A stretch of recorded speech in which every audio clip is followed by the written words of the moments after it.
గెత్సెమనే తోటకు మరి కొద్దిసేపట్లో వెళ్తారు. ఆ సందర్భంలో యేసు ప్రభు శిష్యులతో మాట్లాడుతూ ఉన్నదన్నట్టుగా విషయం చెప్పారు. మీరు నా విషయంలో అభ్యంతర పడబోతున్నారని. ఆయన సకల జ్ఞాన సంపన్నుడు కాబట్టి, సమస్తం ఎరిగిన వాడు కనుక అక్కడ జరగబోయే విషయాన్ని దేవుడు ముందుగానే చెప్పాడు.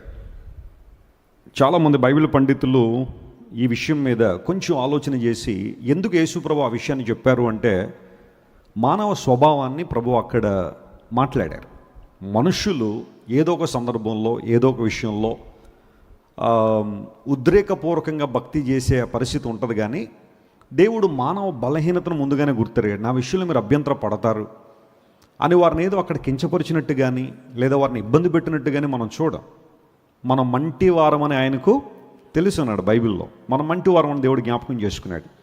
అయితే దేవుడు వారిని నిరీక్షణతో నింపిన మాట ఏంటంటే, నేను శిలువ మరణం పొందిన తర్వాత మరలా తిరిగి లేస్తాను, మీరు నన్ను ఎక్కడ కలుసుకుంటారు? గ్యాలిలీలో కలుసుకుంటారు. గలిలయలో మరలా మీరు నన్ను చూస్తారు.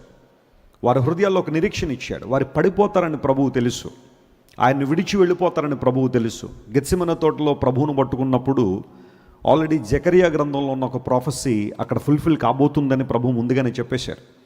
అయితే ఆ సందర్భంలో శిష్యులందరూ కూడా అభ్యంతరపడ్డారంట ప్రభువుని గురించి. యేసుప్రభు నీకు తెలుసా అంటే తెలీదు అని పేతురు అబద్ధం ఆడినట్టుగానే మిగతా వారు కూడా బహుశా చెప్పుండొచ్చు, ఎందుకంటే అందరూ అభ్యంతరపడ్డారని బైబిల్లో ఉంది. అయితే వారు యేసుప్రభు ఎరుగునని చెప్పినట్టుగా ఎక్కడ బైబిల్లో మనం చూడం, కానీ పేతురును మాత్రం చాలా స్పష్టంగా అక్కడ రాసుకుంటూ వచ్చారు. ప్రియులారా గమనించండి, అప్పుడు పేతురు యేసుప్రభు ఈ మాట ఎప్పుడైతే చెప్పారో పేతురు అన్నాడు, ప్రభువా వీళ్ళందరూ అలా ఉంటారేమో, నేను మాత్రం అలా ఉండను. ఐఎమ్ ఏ స్పెషల్ పర్సన్, నేను ఖచ్చితంగా ప్రత్యేకమైన వాడిని.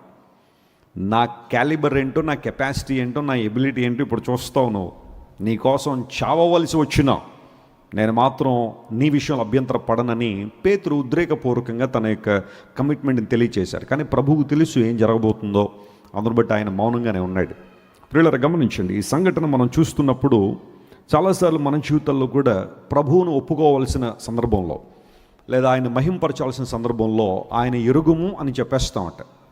నేను ఎప్పుడు అలా చెప్పలేదండి వెస్లీ గారు అని అనొచ్చేమో, కానీ కొన్ని సందర్భాల్లో మన మాటల ద్వారా ఆ మాట చెప్పకపోవచ్చు, కానీ మన క్రియల ద్వారా కొన్నిసార్లు మనం యేసు ప్రభు అంటే ఎవరో నాకు తెలియదు అన్నట్టుగానే ప్రవర్తిస్తామని లేఖనాల్లో రాయబడింది.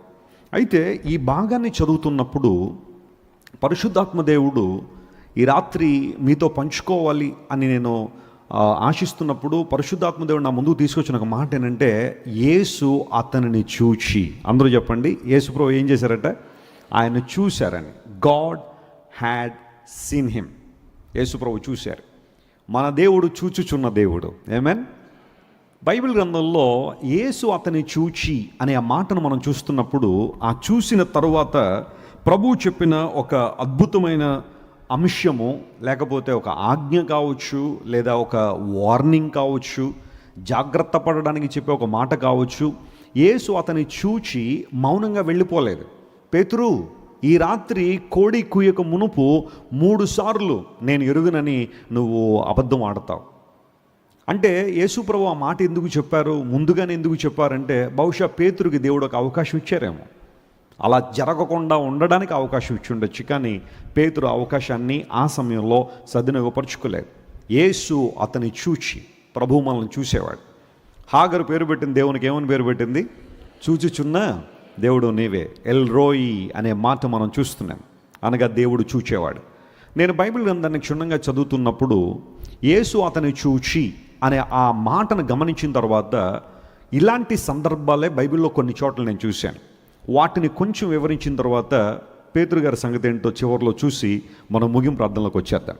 యేసు అతని చూచి అనే మాటను మనం ఎక్కడైతే చదువుతామో దాని వెనకాల దేవుడు ఒక అద్భుతమైన సందేశాన్ని ఇచ్చారు. ఒక అద్భుతమైన ఆధ్యాత్మిక పాఠాన్ని ప్రపంచాన్ని నేర్పించారు. ఆ పాఠాలు ఏంటో ఈరోజు మనం చూసి ముగింపులోకి వద్దాం. మత్తయి సువార్త 8వ అధ్యాయం 22వ వచనం చదివితే యేసు ప్రభు అక్కడ ఒక వ్యక్తిని చూచినట్టుగా లేఖనాల్లో మనం చూస్తున్నాం. చూడండి, the gospel of Matthew chapter 8 and verse 22.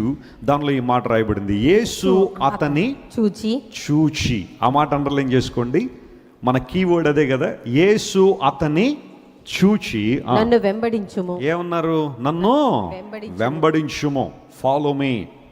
అప్పుడు ఆయన ఏమన్నాడు, మృతులు తమ మృతులను యేసు ప్రభు అతని చూసి నన్ను వెంబడించుము, మృతులు తమ మృతులను పాతి పెట్టుకొననిమ్మని ప్రభువారు చెప్పారు. జాగ్రత్తగా గమనించండి. యేసు ప్రభువారు అక్కడున్న జనాంగాన్నంతా చూసి ఒక మాట చెప్పారు, మనందరం అద్దరికి వెళ్దాం అన్నారు. Praise the Lord. ఎక్కడికి వెళ్దాం అన్నాడు ఆయన? Let us go to the other side. అద్దరికి వెళ్దాం. దాని స్పిరిచువల్ మీనింగ్లో మనం ఎలా అర్థం చేసుకోవచ్చు అంటే, మనకు గమ్యం ఉంది, మనకు ఒక గమ్య స్థానం ఉంది, అది పరలోక రాజ్యం, నిత్య రాజ్యం. ఆ దిశగా మనం ప్రయాణం చేద్దాం. Let us reach our destiny. దేవుడు మనకు నియమించిన గమ్యాన్ని చేరుకుందాం అనగానే అక్కడ ఒక వ్యక్తి గబగబా యేసు దగ్గరికి వచ్చి అన్నాడు, ప్రభువా నేను వెంబడిస్తాను, నేను వెంబడించాలని కోరుతున్నాను. ఒక శాస్త్రి ఆయన దగ్గరికి వచ్చి అనగానే ప్రభువారు అన్నారు, నువ్వు నన్ను వెంబడించాలన్న ఆశ బాగానే ఉంది, కానీ అక్కడ ఒక పదాన్ని అక్కడ ప్రభువు వాడి, నక్కలకు బొరియలు ఉన్నాయి, ఆకాశ పక్షులకు ఏమున్నాయి, గూళ్ళు ఉన్నాయి, కానీ మనుష్య కుమారుడు తలవాల్చుకోవడానికి కూడా ఏం లేదు, స్థలం లేదన్నాడు. అసలు ఆయన అన్న మాట ఏంటి, యేసుప్రభు చెప్పిన మాట ఏంటి? ఆయన ఏమన్నాడు, ప్రభువా నేను వెంబడిస్తానన్నాడు. ప్రభువారు అన్నారు, నక్కలకు బొరియలు ఉన్నాయి, ఆకాశ పక్షులకు గూళ్ళు ఉన్నాయి, కానీ మనుష్య కుమారుడు కనీసం తలవాల్చడానికైనా ప్లేస్ లేదు అనే మాట యేసు ప్రభు అక్కడ ఉపయోగించడంలో లేదా ఉటంకించడంలో కారణం ఏంటి అంటే, Jesus was talking about the condition of his heart. తన హృదయాన్ని గురించి, ఆ వ్యక్తి జీవితాన్ని గురించి ప్రభువు మాట్లాడుతున్నాడు. నక్కలకు బొరియలు ఉండడం అనేది, నక్కలు కొన్ని రంధ్రాల్లో నివసిస్తుంటాయి, అవి ఎవరికి కనబడవు, రహస్యంగా ఉంటాయి. నీ జీవితంలో రహస్య పాపాలు కొన్ని ఉన్నాయి. ఆకాశ పక్షులు గూళ్ళు, యూజువల్గా ఆ బర్డ్స్ పెట్టుకునే నెస్ట్లు మనం ఈజీగా చూడొచ్చు. బహిరంగంగా కనబడే పాపాలు కొన్ని ఉంటాయి మనిషి జీవితంలో. అందరికీ కనబడేలా చేసే పాపాలు కొన్ని, కనబడకుండా ఆలోచనలో కావచ్చు, తలంపుల్లో కావచ్చు చేసే పాపాలు కొన్ని. వాటితో నీ హృదయం అంతా నింపబడి ఉంది. మనుష్య కుమారుడు నేను నాకు నీ హృదయంలో తలవాల్చడానికి ఏమీ లేదు, చూడలేదు. If you really want to follow me, first you have to give place to me. నువ్వు నన్ను వెంబడించాలి అంటే నీ హృదయంలో మొదట నాకేమివ్వాలి? ప్రభువారు చెప్పిన మాట. సరే, ఈ సందర్భం అయిపోగానే ఒక డిసైపుల్ అని బైబిల్లో రాయబడింది. డిసైపుల్ అంటే he's not definitely one of the 12 disciples. ఆ 12 మంది శిష్యుల్లో ఒకడైతే కాదు. బహుశా అతను శిష్యుడని పిలిపించుకుని ఉండొచ్చు, లేదా శిష్యుడు అవ్వాలనే కోరిక అతనికి ఉండుండొచ్చు. అతను వచ్చి అన్నాడు, ప్రభువా నేను వెంబడించాలని కోరుతున్నాను, అయితే నా తండ్రిని పాతి పెట్టడానికి నేను మొదట వెళ్ళి నా తండ్రిని పాతి పెట్టడానికి నాకు పర్మిషనే, ఆ తర్వాత ఆ పని అయిన తర్వాత వచ్చి నేను వెంబడిస్తాను అని ప్రభువారితో చెప్పగానే యేసు ప్రభువారు ఏమన్నా తెలుసా, నీవు నన్ను వెంబడించు, మృతులు తమ మృతులను ఏం చేయని పాతి పెట్టుకొని.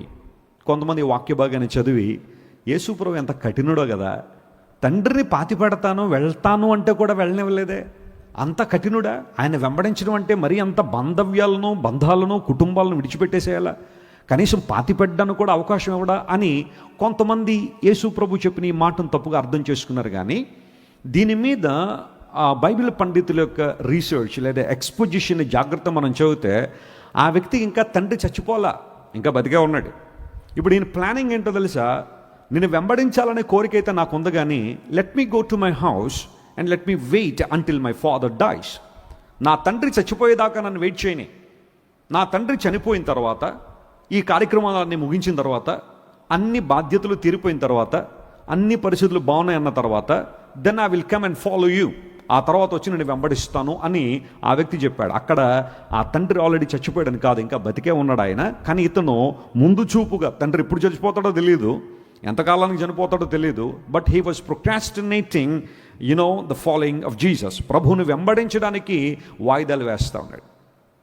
చాలాసార్లు మనం కూడా అంతే కదా, యేసుప్రభు దగ్గరికి రావాలి అంటే, దేవుని సేవ చేయాలంటే, దేవుని కోసం వాడబడాలంటే, వెస్లీ గారికి అయితే టైం ఉంటుందండి బాగా, ఎందుకంటే ఇంకా ఆయన ఫుల్ టైంలో ఉన్నాడు కాబట్టి ఇంక ఇదే పని ఆయనకి.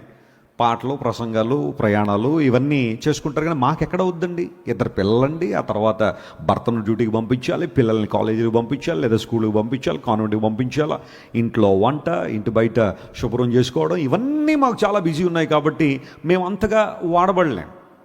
ఇది ఒక రకమైన కేటగిరీ. అయితే కొంతమంది they always want to procrastinate things of God. దేవునికి సంబంధించిన కార్యాలు వాయిదాలు వేయడానికి కారణం ఏంటంటే, ప్రభు కొరకు నువ్వు రావాలి, ఆయనకు నీ హృదయాన్ని ఇవ్వాలి, రక్షణ పొందాలి, మారుమనసు పొందాలి, బాప్తిజం పొందాలి అని కొన్ని సందర్భాల్లో దేవుని వాక్యం ద్వారా సవాలు చేయబడినప్పుడు వెంటనే ఏదో రకమైన ఆ దగ్గరలో ఉన్న ఒక పనికి ముడివేసి వాయిదా వేసేస్తారు. ఎగ్జామ్ జరుగుతున్నాయి కదండి, కొంచెం ఎగ్జామ్స్ అయిపోయినట్టు కొంచెం మైండ్ అంతా వాటి మీద ఉందండి అన్నట్టుగా. పోనీ అలా అని చెప్పి స్టేట్ ర్యాంకులు ఏమైనా వచ్చేస్తాయంటే అవి కూడా రావట్లేదు. క్లాసులో చివరి నుండి మొత్తం ఫస్ట్ వచ్చేస్తాడు అయ్యగారు. ఫోకస్ అంతా బుక్స్ మీద అట, చదువు మీద ఉందని చెప్పి ఇప్పుడు బైబిల్ చదవలేకపోతున్నాను, దేవుని వాక్యం చదవలేకపోతున్నారంట. లేదంటే ఇంకొంతకాలం అయిపోయినామంటే వివాహం అయిపోతే నేను నా భర్త ఇద్దరం కలిసి బాప్తిజం తీసేసుకుంటాం, ఇద్దరం కలిసి ఒకేసారి మోకాళ్ళు వేసి ప్రభువుని అంగీకరించేస్తామని కొంతమంది. ఆ తర్వాత మళ్ళీ పిల్లలు పుట్టిన తర్వాత, ఆ తర్వాత ఒక ఇల్లు కొన్న తర్వాత, ఉద్యోగంలో ప్రమోషన్ వచ్చిన తర్వాత ప్రతిసారి దేవుని వెంబడించడానికి దేన్నో ఒకదాన్ని ముడిపెడతా ఉంటారు, వాయిదాలు వేస్తూ ఉంటారు. ఈ వ్యక్తి కూడా అంతే. ఆ తండ్రి ఎప్పుడు చచ్చిపోతాడో తెలియదు, ఎంతకాలానికి ఆ సమాధి కార్యక్రమం జరుగుతుందో తెలియదు, కానీ ఈ వ్యక్తి నేను వెంబడించాలని అయితే ఉంది, కానీ నేను అక్కడికి వెళ్ళి ఆ పనులన్నీ ముగించిన తర్వాత అప్పుడు చివరిలో నీ దగ్గరికి వస్తాను. ప్రభు ఏమన్నాడో తెలుసా? ముందు నన్ను వెంబడించు, మృతులు తమ మృతులను ఏం చేస్తారు? పాతి పెడతారు. దానికి సంబంధించిన ఎక్స్పోజిషన్ ఇంకా డీప్గా మనం చేయొచ్చు. అయితే ఒక చిన్న అవుట్లైన్ ఇస్తాను. అక్కడ మృతులు తమ మృతులు అనే మాటను జాగ్రత్తగా ఆలోచన చేస్తే, ఒకటి ఫిజికల్లీ డెడ్, రెండోది స్పిరిచువల్లీ డెడ్. మృతులు తమ మృతులను పాతిపెట్టనిమ్ము అంటే ఆధ్యాత్మికంగా చచ్చిపోయిన వారు, శారీరకంగా చచ్చిపోయిన వారిని వాళ్ళు పాతిపెట్టుకుంటారు. ముందు వచ్చి నన్ను వెంబడించని ప్రభు చెప్పడం ఉద్దేశం ఏంటంటే, సంబంధ బాంధవ్యాలని దేవుడు తక్కువ చేయలేదు. In fact Jesus honoured parents and mother. మనం గుడ్ ఫ్రైడే రోజున యేసు ప్రభు తన తల్లిని ఏ విధంగా గౌరవించారో మనం తెలుసుకోవచ్చు. పాత నిబంధన లేఖనాలు అనేక చోట్ల తల్లిని తండ్రిని సన్మానించాలి, గౌరవించాలి అనే మాటలు ప్రభువారే చెప్పారు. పదాజ్ఞంలో ఒక ఆజ్ఞ ఖండితంగా దేవుడు చెప్పాడు, ఏమని? ఆనర్ యువర్ పేరెంట్స్, నీ తల్లిదండ్రులను ఏం చేయి? సన్మానించు అని. అదే విషయాన్ని పౌలు మహాశయుడు ఎఫెసీయులకు రాసిన పత్రికలు రాశాడు. ఇది వాగ్దానములతో కూడిన ఆజ్ఞంలో మొదటిది అన్నాడు. తల్లిదండ్రులను సన్మానించు అన్నాడు. తల్లిదండ్రులను దూషించు అని దీపము కారు చీకట్లో ఏమైపోద్ది? ఆరిపోద్ది అన్నాడు. తల్లిని దూషించువాడు, తండ్రిని దూషించువాడు కన్నులు లోయ కాకులు ఏం చేస్తాయట? పీక్కును పోతాయి అన్నాడు. ఇవన్నీ బైబిల్లో ఉన్న వచనాలే. అందును బట్టి యేసుప్రభు అక్కడ తన తండ్రిని కించపరిచినట్టు, అంటే ఆ వ్యక్తి యొక్క తండ్రిని కించపరిచినట్టు కాదు, సంబంధ బాంధవ్యాలకు అధిక విలువనిచ్చిన ప్రభు ఆ పర్టికులర్ టైంలో ప్రభు చెప్పిన మాట ఏంటో తెలుసా? You just follow me, that matters most. Don't think about the things that are going to happen in your life. Think about now. ఇప్పుడు ఈ పరిస్థితి గురించి ఆలోచించాయి. నన్ను వెంబడించడానికి ఆ ఆటంకం ఈ ఆటంకం, ఆ అభ్యంతరం ఈ అభ్యంతరం పెట్టుకుని దూరం కావద్దు. ఆ పనులు ఆ సందర్భంలో జరుగుతాయి, కానీ నువ్వు చేయాల్సిందేంటో తెలుసా? నన్ను వెంబడించాలనుకుంటే డూ ఇట్ రైట్ నౌ. హల్లెలూయా. ఏదైనా దేవుని కోసం చేయాలంటే ఇప్పుడే అనే మాటను ప్రభువారు అక్కడ తెలియజేశారు. యేసు అతన్ని చూచి నన్ను వెంబడించు. మనందరం దేవుని వెంబడించే వారు ఉండాలి. క్రిస్టియన్ అనే మాటకు అర్థం ఏంటంటే, క్రిస్టియనోయ్ అనే ఒక లాటిన్ పదంలోంచి, ఒక గ్రీక్ ఆరిజిన్లోంచి ఆ పదం వస్తుంది. క్రిస్టియన్ అనే మాటకు అర్థం ఏంటంటే యేసయ్యను వెంబడించువాడు అని అర్థం. One who follows Christ is a Christian. యేసుక్రీస్తు ప్రభు పేరు పెట్టుకున్నంత మాత్రాన మనం క్రైస్తవులం కాదు. బైబిల్ ఏదో ఒక మంచి పేరు పెట్టుకున్నంత మాత్రాన మనం క్రైస్తవులం కాదు. యూజువల్గా చాలామంది పేర్లు పెట్టమని వస్తూ ఉంటారు నా దగ్గరికి. మంచి పేరు పెట్టండి అయ్యగారు అంటారు చాలామంది, లేదా వెస్లీ గారు మంచి పేరు పెట్టండి. మంచి పేర్లే పెడతాం అందరికీ, కానీ ఆ పేరు ఉన్నంత మాత్రం నువ్వు క్రైస్తవుడు అయిపోవడానికి కాదు. అబ్రహాం అని పేరు పెట్టినంత మాత్రం నువ్వు అబ్రహాం అయిపోయినట్టు కాదు. మోషే అనే పేరు పెట్టుకున్నంత మాత్రాన మోషే అయిపోయినట్టు కాదు. జాన్ అనే పేరు పెట్టుకున్నంత మాత్రాన బైబిల్లో అపోస్తలుడైన యోహానులాగా మనం బ్రతుకుతున్నామని కాదు. కొన్ని సందర్భాల్లో పేర్లు బాగానే ఉంటాయి మనవి, కానీ మన జీవితాలు. క్రిస్టియన్ అనే మాటకు యేసు ప్రభువును వెంబడించు అని అర్థం. ఇప్పుడు ప్రశ్న అడుగుతాను, చెప్పండి, యేసుని ఎప్పుడెప్పుడు వెంబడించాలి మనం? Very good. ఆ సిస్టర్ అన్నారు జనవరి 1 అంటున్నారు. ఇక్కడ ఎవరో బ్రదర్ అన్నాడు క్రిస్మస్ కానీ, అవునా? ఎవరు అనలేదులేండి, మామూలుగా అన్నారు. జనవరి 1వ తారీఖునే ప్రభువును వెంబడించే క్రైస్తవులు కొంతమంది ఉంటారేమో. ఎందుకంటే మొదటి తారీఖు కనుక మనం మంచిగా దేవునిలో ఉంటే ఆ సంవత్సరం అంతా బాగుంటుందని. క్రిస్మస్కి ఒకసారి దేవుని సందుకు వచ్చేవాళ్ళు ఉంటారేమో. లేదా రేపు గుడ్ ఫ్రైడేకి మాత్రమే ప్రభు దగ్గరికి వెళ్ళి కొంచెం వచ్చేటప్పుడు తెల్ల కర్చీఫ్ బోర్డు పెట్టుకుని 4 కన్నీళ్ళు కార్చేస్తే ప్రభు నన్ను చూసి ఈ బిడ్డ నా కోసం ఎంత ఏడ్చేస్తుంది, అందుబట్టి మీకు ఖచ్చితంగా ఆశీర్వాదాలు క్రమరించాల్సిందే అని అనుకుంటాడని కొంతమంది గుడ్ ఫ్రైడే రోజున వచ్చేవాళ్ళు ఉండొచ్చేమో. లేదా ఇంకా యేసు ప్రభు మరణాన్ని జయించి తిరిగి లేచాడు. ఏమంటే మన చర్చిలో సన్ రైజ్ సర్వీస్ ఏమి ఉండదండి 4 గంటలకి. ఆ 4 గంటలకైనా ఆ రోజు ఒక్కరోజు లేచి వచ్చేస్తారండి. మిగతా 51 ఆదివారాలు మనం ఎక్కడ ఉంటాం మనకే తెలియదు. కాబట్టి ఈ ఒక్క ఆదివారం ఉన్న ప్రభువులో కనబడదా? That's not the true sign of a Christian. నిజమైన క్రైస్తవునికి చిహ్నాలు అవి కాదు. ప్రతి సందర్భంలో, ప్రతిరోజు, ప్రతి పరిస్థితిలో మనం ఎవరిని వెంబడించాలా? యేసుని వెంబడించాలి. We have to follow Jesus in all circumstances in our lifes. ప్రతి పరిస్థితిలో కూడా ప్రభువును వెంబడించు వారంకే. కీడు కలిగిన కొన్ని సందర్భాల్లో దేవుణ్ణి మనం వెంబడించడం ఏం చేయకూడదు? మానకూడదు. యోబు ఆ విషయంలో మనందరికీ మంచి మాదిరి ఉంచాడు కదా. దేవుని నుండి మేలు అనుభవించడమే మనం మేలు అనుభవించడమేనా? కీడు అనుభవించతగదా? యెహోవా ఇచ్చిన యెహోవా తీసుకుని పోయాను, యెహోవా నామమునకే స్తుతి కలుగును గాక. Blessed be the name of God. దేవుని నామం ధన్యవంతమగును గాక. What a wonderful man of God. చాలాసార్లు మనకు అన్నీ కలిసి ఉన్నప్పుడు, అన్నీ బాగున్నప్పుడు ఎస్ గాడ్ ఈజ్ గుడ్ అని పాడతాం. ఏదైనా చిన్న వ్యతిరేకత వస్తే ఏం మంచోడండి దేవుడు, ఏం చేశాడండి నాకు, చిన్న ప్రతికూలత వస్తే, చిన్న రిజెక్షన్ వస్తే, ఎవరైనా చిన్న నిందలేస్తే, అవమానాలు వేస్తే, జీవితంలో ఇంకంతా అయిపోయినట్టుగా భావించి ప్రభువుని విడిచిపెట్టే వాళ్ళు కొంతమంది ఉంటారేమో. ప్రభువును వెంబడించడం అనేది జీవితాంతం జరగాల్సిన ప్రక్రియ. We have to follow Jesus. అందును బట్టి ఈ వ్యక్తిని చూసి నీవు నన్ను ఏం చేయి? వెంబడించు. సో ఒకవేళ ఈరోజు నువ్వు వెంబడించినట్టుగానే కనబడి ప్రభు మాటలు వెంబడించలేకపోతున్నావా? ప్రభు మార్గంలో జీవించలేదా? ఈరోజు ప్రభు మరొకసారి మాట్లాడుతున్నాడు. యేసు అతని చూచి నన్ను వెంబడించు అనే మాట ఆ శిష్యునితో ప్రభువు చెప్పాడు. రెండో సందర్భం దగ్గరికి వస్తాను చూడండి. ఈసారి మార్కు సువార్త 10వ అధ్యాయం దగ్గరికి రండి. Mark chapter 10 and let us read verse 21.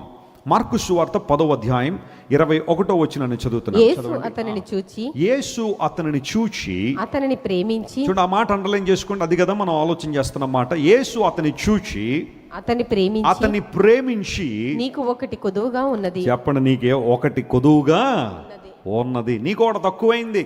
ఏంటది అంటే నీవు వెళ్ళి నీకు కలిగినవన్నీ అమ్మి బీదలకిమ్ము. బీదలకివ్వు. పరలోకమందు నీకు ధనము కలుగును. నీవు వచ్చి నన్ను వెంబడించుమని అతనితో చెప్పాను. ఆయనేమో ఇంటికి వెళ్తానంటే వద్దన్నాడు. ఈయనేమో వెంబడిస్తానంటే ప్రభు ఏమంటున్నాడు? ఒకసారి ఇంటికి వెళ్ళి నీకున్నదంతా అమ్మి ఎవరికి ఇవ్వాలి? బీదలకి ఇవ్వు. ఒక యవనస్తుడు ప్రభు దగ్గరికి వచ్చాడు. ఇతని గురించిన విషయం సువార్తల్లో కొన్ని చోట్ల రాయబడ్డాయి. ఒక సందర్భంలో ఇతని గురించి ఏం రాయబడిందంటే he was a young man. ఒక యవనస్తుడు. యవనస్తుడని ఎవరినంటారు చెప్పండి? ఏ వయసులో ఉన్న వాళ్ళని అంటారు? 50 సంవత్సరాలను అంటారా? అనరు. నువ్వు అనుకోవచ్చు అంతేగాని నువ్వు యవనస్తుడవు కాదు. యూజువల్గా ఒక 15 నుంచి 30 అనుకోండి, 30 సంవత్సరాల లోపు ఉన్న వాళ్ళని యూత్ అంటే పర్వాలేదు. He was a young man and the Bible tells us not only he was a young man, he was an officer. అతడు ఒక అధికారి అట. అంటే యవ్వన కాలంలోనే పవర్ అంటే ఏంటో అతనికి తెలిసిపోయింది. పవర్ అతని చేతిలో ఉంది, అధికారం ఉంది. మూడవది, the Bible says he was a rich man. యవనస్తుడు, చేతిలో పవర్ ఉంది, ఆ తర్వాత ఏముంది? చేతి నిండా డబ్బు ఉంది. ఇప్పుడు అలాంటి వాళ్ళు కోరికలు ఎలా ఉంటాయి చెప్పండి? ఆ స్థానంలోనే యవనస్తులు ఎవరైనా ఉంటే వారి కోరికలు, వాళ్ళ డిజైర్స్ ఎలా ఉంటాయి? వారి ఉద్దేశాలు ఎలా ఉంటాయి? వారి యొక్క ఆలోచనలు ఎలా ఉంటాయి? కానీ యవనస్తుడు యేసుప్రభుని చూడగానే పరిగెత్తుకుని వచ్చి అంటున్నాడు, దేవా లేదా బోధకుడా, నిత్యరాజ్యాన్ని, నిత్య జీవాన్ని వారసత్వంగా నేను పొందాలంటే, లేదా నిత్య జీవానికి వారసుని అవ్వాలంటే నేనేం చేయాలి? One of the wonderful questions he tossed at masters feet. దేవుని యొక్క కాళ్ళ దగ్గర మోకాళ్ళుని ఓ ప్రశ్న అడుగుతున్నాడు, నిత్య జీవానికి వారసుని అవ్వాలని నేనేం చేయాలి? ఆ యవనస్తుని మనం మనస్ఫూర్తిగా అభినందించాలి. ఎందుకోసం అంటే ఆ టైంలో అలాంటి ఆలోచన రావడం చాలా గొప్ప విషయమే. Praise the Lord. ఆ టైంలో ఎవరికైనా ఆలోచనలు ఎలా వస్తాయి? నేను ఏ సినిమా యాక్ట్ చేస్తే 100 రోజులు ఆడద్దును ఆయన అని అడుగుతారేమో. అలాంటి పరిస్థితులు ఉంటాయి. లేదా నేను ఏం చేస్తే బాగుంటుంది, ఎక్కడికి వెళ్తే బాగుంటుంది, ఎవరితో అక్వైంటెన్ అయితే బాగుంటుంది, ఇలాంటివన్నీ అడుగుతారేమో. కానీ ఆ వ్యక్తి అడిగింది ఏంటో తెలుసా? What must I do to inherit eternal life. ప్రభువారు అన్నారు, నిత్యత్వాన్ని సంపాదించుకోవాలంటే లేఖనాల్లో ఏ మాటలోనో అవన్నీ చేయడం చాలా మంచిది అంటే ఆయన అన్నాడు, బాల్యం నుండి అవన్నీ చేస్తున్నాను నేను. I follow all the commandments that were return in the scripture. అయితే ప్రభు అన్నాడు, అన్నీ బాగానే ఉన్నాయి కానీ నీకొకటి తక్కువగా ఉంది. ఎందుకంటే ప్రభు అతన్ని స్కాన్ చేశాడు, అతని జీవితాన్ని స్కాన్ చేశాడు. నువ్వు అన్నింటిలో బాగున్నావు, ఒక దానిలో కొరత ఉంది. అదేంటంటే నీ మనస్సు నీ డబ్బు మీద ఉంది, నీ మనస్సు నీ ధనం మీద ఉంది. అక్కడి నుంచి కనుక నువ్వు దాన్ని తొలగించగలిగితే పరిపూర్ణుడు అవుతావు. ఖచ్చితంగా నీ ద్వారా దేవుని నామం మహిమపరచబడుద్ది. అందును బట్టి నీవు నేను చెప్పినట్టు నువ్వు చేస్తే నీ జీవితం ఆశీర్వాదకరంగా ఉంటుంది. అదేంటో తెలుసా, నువ్వు వెళ్ళి నీ ఆస్తిని అంతా అమ్మేసి బేదలకు ఇచ్చేసి నా దగ్గరికి రా అన్నాడు. వచ్చినట్టు ఉందా? రాలా. వ్యసన పడుతూ వెళ్ళిపోయాడట, వ్యసన పడుతూ దుఃఖపడుతూ వెళ్ళిపోయాడు. కారణం ఏంటో తెలుసా, అన్నీ చేయడానికి ఇష్టం ఉంది కానీ యేసయ్య చెప్పిన మాట చేయడానికి మాత్రం అతనికి ఇష్టం లేదు. అతని మనస్సు ధనం మీద ఉండిపోయింది. ఆ ధనాన్ని నమ్మి బేదలకు ఇవ్వడం అతనికి ఇష్టం లేదు. ప్రభువును పరిపూర్ణంగా వెంబడించాలనుకున్నాడు, నిత్యత్వాన్ని పొందాలనుకున్నాడు, కానీ he never wanted to obey God completely. సమస్తమును అన్ని విషయాల్లో దేవునికి లోబడాలన్న ఆలోచన అతనికి లేదు. యేసు అతన్ని చూచి అతన్ని ప్రేమించి, ఎంత చక్కని మాట అది, అందును బట్టి అన్నాడు, నీ ఆస్తిని మీ బేదలకి. బైబిల్లో మాట ఉంది, నీ ధనం ఎక్కడ ఉంటుందో చెప్పండి, నీ మనసు కూడా అక్కడే ఉంటుందని. కొన్నిసార్లు మన మనస్సు ఎక్కడో ఒక చోట కట్టేస్తూ ఉంటాం, తీయడం చాలా కష్టంగా ఉంటుంది. అక్కడి నుంచి బయటికి రావడం చాలా కష్టంగా అనిపిస్తుంది. కొంతమంది డబ్బు మీద ఉండొచ్చు, కొంతమందికి అధికారం మీద ఉండొచ్చు, కొంతమంది స్నేహితుల మీద ఉండొచ్చు, కొంతమంది కుటుంబ సభ్యుల మీద ఉండొచ్చు, కొంతమందికి మరొక విషయాల మీద ఉండొచ్చు, చదువు మీద ఉండొచ్చు. అంతస్తులు పోగేయాలనే ఆలోచనలో ఎక్కడో చోట మనసును తీసుకుని కట్టేసి అక్కడి నుంచి మళ్ళీ రావడానికి చాలా ఇబ్బందులు పడుతున్న వారు ఉంటారు. బైబిల్ సెలవిస్తూ ఉంది, obey to the voice of God. దేవుని మాటకు నువ్వు లోపడగలిగితే, ఆయన మాటకు విధేయత చూపిస్తే నిత్యత్వానికి వారసుడు అవుతావని. ఆ యవనస్తుడు ఆ పర్టికులర్ టైంలో వ్యసన పడుతూ వెళ్ళిపోయాడని బైబిల్ రాయబడింది. ఎందుకంటే అతను ధనవంతుడు కనుక అతని ధనం దేవుని దగ్గరికి ఆ సమయంలో అతన్ని రానివ్వలేదు. మూడో సందర్భం దగ్గరికి వద్దాం, చూడండి. యేసు అతని చూచి అనే మాట మనం ధ్యానం చేస్తున్నాం కదా. అవుట్లైన్స్ మీకు ఇస్తున్నాను, కొన్ని ఇన్సైట్స్ మాత్రం మనం ధ్యానం చేస్తున్నాము. ఈసారి మాథ్యూ చాప్టర్ 27 and verse 11. మత్తయి సువార్త 27వ అధ్యాయము 11వ వచనం చదివితే దానిలో మరొకసారి ఈ మాటను మనం చూస్తాం. యేసు అధిపతి ఎదుట నిలిచెను. అప్పుడు అధిపతి యూదుల రాజువు నీవేనా అని ఆయనను అడుగగా యేసు అతని చూచి, ఆ మాట అండర్లైన్ చేసుకోండి. యేసు ఏం చేశాడట? అతని చూచి నీవన్నట్టే అనెను. స్తోత్రం చెప్పండి, హల్లెలూయా. యేసు ప్రభువారు ఒక అధిపతి ఎదుట నిలబడ్డారట. ఎవరో చెప్పగలరా అధిపతి ఎవరు? Yes, wonderful. ఆ కాంటెక్స్ట్ మనం చదువుతుంటే హీ వాజ్ పైలట్. పిలాతు అనబడే రోమా గవర్నర్. అతను యేసు ప్రభును చూసి అన్నాడు, యూదుల రాజు నీవేనా అని అడిగాడు. అప్పుడు యేసయ్య అతను చూసి ఏమన్నాడు? నీవన్నట్టే, యాజ్ యు సే. పిలాతు గురించి ఆలోచన చేస్తూ ఉంటే అనేక విషయాలు బైబిల్లో మనం చూస్తాం. వాస్తవానికి పిలాతు రోమన్ల ద్వారా ఏర్పాటు చేయబడిన ఒక గవర్నర్గా ఉన్నాడు. ఈరోజు మనం ఇజ్రాయెల్ దేశానికి కైసరియా అనే ప్రాంతానికి వెళ్తే, సెస్సరియా అనే ప్రాంతానికి వెళ్తే అక్కడ పిలాతు యొక్క ఇన్స్క్రిప్షన్ ఒకటి ఉంది. పిలాతుకు సంబంధించిన ఒక రాతి పలక ఒకటి ఉంది. నేను వెళ్ళి చాలాసార్లు ఆ రాతి పలక చూశాను. అది పురాతన కాలానికి సంబంధించిన రాతి పలక. దాని మీద పొంతి పిలాతు పేరు ఉంటుంది, పొంతియస్ పైలట్ అనే పేరు ఉంది. అప్పటి వరకు కూడా పిలాతు బహుశా అతడు చారిత్రక ఆధారం లేదేమో అనుకున్నారు, కానీ ఆ రాతి పలక దొరికిన తర్వాత, ఎక్స్ట్రా బిబ్లికల్ ఎవిడెన్స్ లభించిన తర్వాత చాలామంది చరిత్రకారులు పిలాతు చరిత్రలో ఉన్నాడని ఒప్పుకున్నారు. బైబిల్కి సంబంధించిన అనేక విషయాలు మనం చూస్తూనే ఉంటాం. ఇలాంటి రాతి పలకలు చాలా మ్యూజియాల్లో ఉన్నాయి. దేవుని మహాకృపను బట్టి నేను టాప్ 10 మ్యూజియంస్ అనేది తిరిగాను. నా తపన ఏంటంటే బైబిల్కి సంబంధించిన ఆధారాలు ఏమన్నా ఉంటే చూడాలనే ఆశ. దేవుని కృపను బట్టిన ఆశను దేవుడు నెరవేర్చాడు. ప్రపంచంలో ఆల్మోస్ట్ అన్ని మ్యూజియంలు, అంటే మ్యాక్సిమం ప్రపంచ ప్రఖ్యాతిగాంచిన మ్యూజియంస్ అని నేను చూశాను. ఆ పొంటియస్ పైలట్ ఇన్స్క్రిప్షన్ మనం చూస్తే పిలాతు ఒక పురాణ పురుషుడు కాదు, చరిత్ర పురుషుడు అని అర్థమైంది. ఆ కైసరియా ప్రాంతంలో పిలాతు ఉండేవాడు. అక్కడి నుంచి ఆయా సందర్భాల్లో లా అండ్ ఆర్డర్ మెయింటైన్ చేయడానికి, ఎస్పెషల్లీ ఫెస్టివ్ సీజన్స్లో పిలాతు యెరూషలేంకి వస్తుండేవాడు. నేను ప్రెటోరియం గురించి మాట్లాడినప్పుడు, ప్రెటోరియం గురించి చెప్పినప్పుడు చెప్పాను, కైసరియా నుండి యెరూషలేంకి ఎప్పుడైతే పిలాతు వస్తుండేవాడో అతనికి బాడీ గార్డ్సే 600 మంది ఉండేవారు. 600 మంది బాడీ గార్డ్స్తో పిలాతు యెరూషలేంకి వచ్చేవాడు. అక్కడ యాంటోనియా ఫోర్ట్రెస్ అని మీకు చూపించాను ఆ టైంలో. దానిలో అక్కడుండి పిలాతు ఆ లా అండ్ ఆర్డర్ అంతా మెయింటైన్ చేస్తుండేవాడు. ఎందుకోసం అంటే పస్కా పండుగ సమయంలో యెరూషలేంకి 2 లక్షల నుండి 3 లక్షల మంది ప్రజలు వస్తుండేవారు. ఏవో చిన్న చిన్న గొడవలు, గందరగోళాలు ఇవన్నీ రావచ్చు, రైట్స్ జరగచ్చు, లేకపోతే అన్రెస్ట్ రావచ్చు, ప్రజలు ఏమన్నా ఇబ్బందులు పాలవుతారేమోనని ఆ లా అండ్ ఆర్డర్ మెయింటైన్ చేయడానికి లేదా చిన్న చిన్న జడ్జిమెంట్లు పాస్ చేయడానికి పిలాతు ఆ ప్రాంతంలో ఉండేవాడు, యెరూషలేంలో ఉండేవాడు. పిలాతు దగ్గరికి యేసుప్రభువుని తీసుకొచ్చారు. వాస్తవానికి హేరోద్ దగ్గరికి తీసుకెళ్లారు. పిలాతు హేరోద్ దగ్గర పంపించేశాడు. ఆయన ఆ ప్రాంతానికి చెందినవాడు కాబట్టి ఆయన్ను డీల్ చేసుకునేవంటే హేరోద్ అప్పటికే బాప్తిస్మిచ్చి యోహాను తలగొట్టించి కొంచెం ఇబ్బందుల్లో లేదా డిప్రెషన్లో లేదా కొంచెం కన్ఫ్యూజన్లో ఉన్నాడేమో, మరలా పిలాతు దగ్గర పంపించాడు, ఇదేదో నువ్వే చూడని. శాస్త్రులు పరిచయాలు అందరూ కూడా ఆయన ముందు నిలబడి ఈయన ఖచ్చితంగా నేరం చేశాడు. ఏ నేరం చేశాడు? ఆయన దేవుణ్ణని చెప్పుకున్నాడు. అయితే అది మీ మతానికి సంబంధించిన విషయం కదా, మీ మతానికి సంబంధించిన విషయం కాబట్టి మీరే తీర్పు తీర్చేసుకోండి. నా దాకా రావడం ఎందుకు? ఏదైనా పొలిటికల్ కాన్స్పిరసీ ఉంటే నా దగ్గరికి రావాలి, కానీ మీ మతానికి సంబంధించి లేదా మీ వ్యవస్థకు సంబంధించిన ఏమైనా ఉంటే మీరే పెద్దలు కాబట్టి మీరే డీల్ చేయండి అన్నాడు.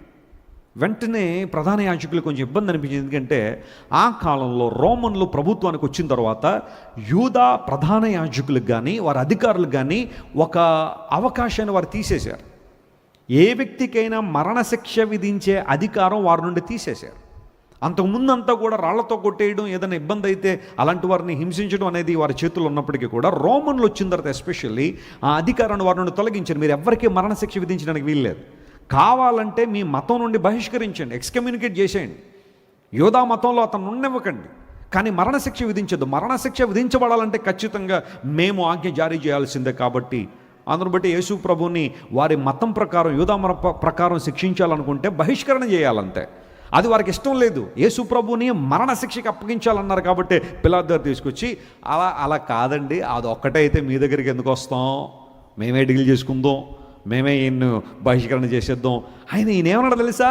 కైసరికి పన్ను కట్టొద్దన్నాడు, ట్యాక్సులు పే చేయొద్దన్నాడు. అందును బట్టి మీ ప్రభుత్వాన్ని, మీ రాజ్యాన్ని ఇతను అస్థిరపరుస్తున్నాడు. ట్యాక్సులు కట్టకపోతే మీరు ఎలా నడుస్తారు చెప్పండి? ట్యాక్సులు కట్టకపోతే మీరు ఎలా ప్రజలను పరిపాలిస్తారు? కైసరి గారు ఎలా పరిపాలన చేస్తాడు? అందును బట్టి ఈయన కైసరికి ట్యాక్సులు కట్టద్దని అనేక మందిని పురుకొల్పుతున్నాడు. దాన్ని బట్టేనే మీరు తీర్పు తీర్చేయాల్సిందే. ఆ తర్వాత ఇంకా రకరకాలైన మాటలు, దేవాలయాన్ని పడగొట్టి 3 రోజుల్లో కడతానన్నాడు, జరగని పనులు చెప్తా ఉన్నాడు. అందును బట్టి ఇతను ఖచ్చితంగా నేరస్తుడే అని రకరకాల మాటలు చెప్పినప్పుడు పిలాతు జాగ్రత్తగా గమనిస్తున్నాడు, కానీ యేసు ప్రభులు ఏ నేరం దొరకట్లేదు.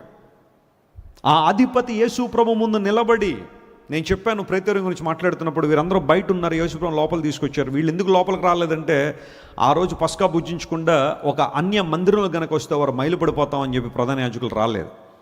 యేసు ప్రభుని చూసి అన్నాడు, వాళ్ళ నీ మీద చాలా అభియోగాలు మోపుతున్నారు కదా, నాకు ఒక ప్రశ్న ఉంది, సమాధానం చెప్తాను. ఏంటి ఆ ప్రశ్న? Are you the king of juice?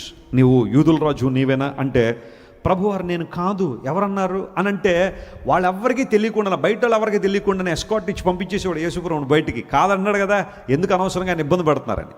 కానీ యేసు ప్రభు పొంతి పిలాతు ముందు ధైర్యంగా నిలబడి, నీవన్నట్టే నేను యూదుల రాజునే అని యేసయ్య ఒప్పుకున్నాడు. యేసు అతనిని చూచి, హల్లెలూయా. కొన్ని ఎస్టాబ్లిష్మెంట్ జరిగినప్పుడు చూడడం అనేది చాలా ప్రాముఖ్యమైన విషయం. మీకు ఆ విషయం తెలుసా? ఎప్పుడైనా సరే ఎవరైనా ఒక ఇంట్రోగేషన్ ఆఫీసర్ నిలబడ్డారు అనుకోండి, ఆ నిలబడినప్పుడు ఏమంటారు తెలుసా? ఆఫీసర్ని చూడమంటారు. అలా చూసి చెప్పాలా కొన్ని విషయాలు. పెళ్ళి జరిగేటప్పుడు మన ఆత్మీయ తండ్రి గారు ప్రమాణాలు చెప్పిస్తూ ఉంటారు. భార్యాభర్తలు ఇద్దరు ప్రమాణాలు చెప్పడం ఏమంటారు తెలుసా? ఆమె కళ్ళల్లోకి చూసి చెప్పు అంట, లేదా అతని కళల్లోకి చూసి ప్రమాణం చెప్పు అని. కొంతమంది అంటూ ఉంటారా, నా కళల్లోకి చూసి చెప్పు, నువ్వు ఏం చెప్తారో దూరంలో నిలబడి కాదంటారు కదా. What does it mean? దాని అర్థం ఏంటి అంటే, ఏదైనా కళ్ళల్లోకి చూసి చెప్పేది ఇట్స్ ఎ వ్యాలిడ్ పాయింట్, ఖచ్చితంగా అది ఎస్టాబ్లిష్ చేయబడే పాయింట్. యేసు ప్రభు పిలాతును చూచి, నీవన్నట్టే I am the king of Jews, నేను యూదుల రాజునే. In fact not only for Jews, I am the king of this world, సర్వలోకానికి రాజు నేనే. చప్పట్లు కొట్టి దేవుని మహిమపరచండి. హల్లెలూయా. Jesus accepted his kingship. యేసు ప్రభు ఆయన రాజరికాన్ని ఏం చేశాడు చెప్పండి? ఒప్పుకున్నాడు. ఆయన రాజు నేనే. యూదుల రాజు అనే టైటిల్ మెస్సియాకి ఇవ్వబడుతుంది అని జాగ్రత్తగా గమనించాలి. ఎవరు పడితే వాళ్ళు యూదుల రాజు అని పిలువబడరు. మెస్సియా కనుక ఈ లోకానికి వస్తే ఆయన యూదుల రాజుగా పిలువబడాలి. అందును బట్టే యేసు ప్రభు పుట్టగానే జ్ఞానులు హేరోదు దగ్గరికి వచ్చి ఏమడిగారు చెప్పండి? యూదుల రాజుగా పుట్టినవాడు ఎక్కడున్నాడు? ఒక రాజుగారు ముందు నిలబడి రాజుగారు పుట్టారు ఎక్కడున్నారంటే కోపం రాదా? అతనికి ఇబ్బంది రాదా? అసలే హేరోదు పదవీకాంక్ష, అధికారకాంక్ష కలిగినవాడు, అధికార దాహం కలిగినవాడు. అతని యొక్క కుర్చీకి ఎవరైనా అడ్డొస్తే కనుక వారు ఎలాంటి వారినైనా హతమార్చడానికి సిద్ధం హేరోదు. చరిత్ర చెబుతా ఉంది, గర్భిణీగా ఉన్న తన భార్య పొట్ట మీద కాలేసి తొక్కేశాడట. ఎందుకోసం తెలుసా? ఆ పొట్టబోయే బిడ్డ ఎవరన్నారట, మీ తర్వాత రాజు ఆయనే కదా అని. అయితే ఆయన రానేమన్న బయటకు అన్నాడట. చాలా భయంకరమైన హింసకుడిగా హేరోదు ఉన్నాడు. అలాంటి క్రూరుడు ముందు నిలబడి యూదుల రాజు ఎక్కడున్నాడంటే కోపం రాదా అతనికి? ఎప్పుడైతే హేరోదు కోపం వచ్చిందో యెరూషలేములో ఉన్న వాళ్ళందరూ కలవరపడ్డారట.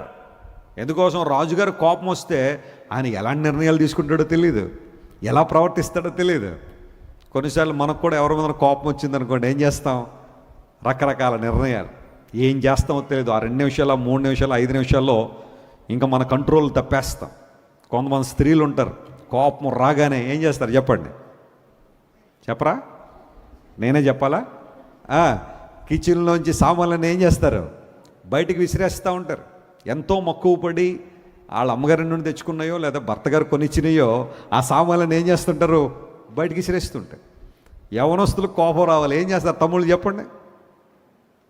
ఈ రోజుల్లో ఎక్కువ చేసే పని అంటే ఫోన్ కింద వేసి కొట్టేయడమే, లేకపోతే ఇంట్లో ఏవో వస్తువులు బద్దలు కొట్టేయడమే, తలుపులు తన్నేయడమే. యవనస్తు రాండ్రు ఎవరికైనా కొంతమంది కోపం వచ్చిందనుకో, వాళ్ళు ఏం చేస్తారు? 3 రోజులు భోంచేయరు. అదొక రాంటి కోపం, అలుగుతారు. అమ్మ నాన్న వచ్చి, మా అమ్మే, మా కూతురే, మా బంగారమే తినవే, నువ్వు లేకపోతే ఎలా, తినకపోతే ఎలా అని బతిమాలని చూస్తే. కొంతమంది రకరకాల కోపాలు. నాన్నగారు చెప్తుంటారు, ఒక ఆయన రాజమండ్రిలో కోపం వచ్చి డబుల్ కట్ మంచాలని కాల్చేసారు ఇడ్లో. ఆ మరుసటి రోజు కోటగుమ్మం మార్కెట్లోకి వెళ్ళి 3 చేపలు కొనుక్కుని వెళ్ళిపోతాడట. సో తండ్రి గారు అడిగారు, మిత్రమా ఏంటి చేపల సంగతి ఏంటి అంటే, ఏం లేదు ఇక రాత్రి కోపం వచ్చి డబుల్ కట్ మంచాలు కాల్చేసానండి. ఈ రాత్రి నుండి మా నిద్ర ఎక్కడ? చేపల మీదే. ఎవరు కాల్చేయమన్నారు? ఎవరు చేపలు కొనుక్కోమన్నారు? రకరకాల కోపాలు చాలామందికి. కయ్యనికి కోపం వచ్చి ఎవరిని చంపేశాడో? హేబెల్ని చంపేశాడు. కయ్యనికి కోపం రావడానికి కారణం ఉండదు తెలుసా? అతని అర్పణ దేవుడు ఏం చేయలేదు? అంగీకరించలేదు. ఆ సందర్భంలో ప్రభు దగ్గరికి వచ్చి, ప్రభువా నా అర్పణ ఎందుకు అంగీకరించలేదు? What's wrong in me? నాలో ఉన్న తప్పు ఏంటి? నాలో ఉన్న పొరపాటు ఏంటి అని అడుగుంటే బాగానే ఉండదు. కానీ అర్పణ అంగీకరించబడిన హేబేలు అర్పణ దేవుడు అంగీకరించాడు. ఆ హేబేలు మీద కయ్యని కోపం పుచ్చుకొని పొలంలో హేబేల్ని చంపేశాడు. కొన్ని సందర్భాల్లో కోపం మనిషిని అతి తీవ్రమైన పరిణామాలు తీసుకెళ్తూ ఉంటుంది. అయితే ఒక దేవుని సేవకుడు అన్నాడు, ఎప్పుడైనా నీకు కోపం వచ్చినప్పుడు ఆ 2 నిమిషాలు 3 నిమిషాలు మౌనంగా ఉంటే చాలా ద్రోహ కార్యాలు జరగకుండా ఏమవుతాయంట. కానీ మనం అలా ఆగవే, మన పరిస్థితి అలా ఉండదే. ఆ టైంలోనే జరగాల్సిన డ్యామేజ్ అంతా చేసేస్తుంటాం. మనకు మనం చేసుకోవచ్చు, ఇతరులకి ఎవరికైనా చేస్తూ ఉంటాం. యేసుక్రీస్తు ప్రభు రాజుగా పుట్టాడు, ఆయన రాజుగా జీవించాడు. ఆయన ఒక సందర్భాన్ని మీకు జ్ఞాపకం చేస్తాను. 5 రొట్టెలు 2 చేపలు ఎంతమందికి పంచిపెట్టాడు ఆయన? తెలుసా మీకు? ఆ సందర్భం తెలుసు కదా బైబిల్లో. పంచిపెట్టిన తర్వాత జరిగిన పరిస్థితి ఎప్పుడైనా మీరు చదివారా బైబిల్లో? If you go through John the gospel chapter 6, అక్కడ నేను చెప్పే మాటలు ఉంటాయి. యేసుక్రీస్తు ప్రభు 5 రొట్టెలు 2 చేపలు 5,000 మంది పంచిపెట్టిన తర్వాత 12 గంపలు ఎత్తారు కదా. అవి ఎవరికని అనుకుంటాం? యూజువల్గా శిష్యులు 12 మంది ఉన్నారు కాబట్టి పంచిపెట్టారు వాళ్ళు కదా. వీళ్ళు వెళ్ళి ఒక తల చెట్టు కింద కూర్చుని తింటా ఉంటే ప్రభువారు ఎక్కడో ప్రక్కన ఉండగానే ప్రజల్లో ఒక హడావిడి బయలుదేరింది. హడావిడి ఏంటో తెలుసా? స్త్రీలందరూ బహుశా నేను అనుకుంటారు, ఇలాంటి వాడు కనుక మనకు రాజు అయితే 5 రొట్టెలు 2 చేపలు ఆయన చేతిలో పెట్టామంటే రోజు మనకి ఏమి ఇచ్చేస్తాడు ఆయన? రొట్టెలు ఇచ్చేస్తాడు. మేము మళ్ళీ ఆ గింజలు దంచి పిండిని చేసి ఆ పిండిలో నీళ్లు కలిపి ముద్ద చేసి మళ్ళీ వాటిని రొట్టెలు చేసి కాల్చి ఈ తతంగమంతా రాకుండా 5 రొట్టెలు 2 చేపలు ఆయన చేతిలో పెడితే లార్డ్ బ్లెస్ దెమ్ అనగానే మన ఆకలంతా ఏమైపోతుంది, తీరిపోతుంది. కాబట్టి he should be our king, ఆయన మన రాజు అవ్వాలి.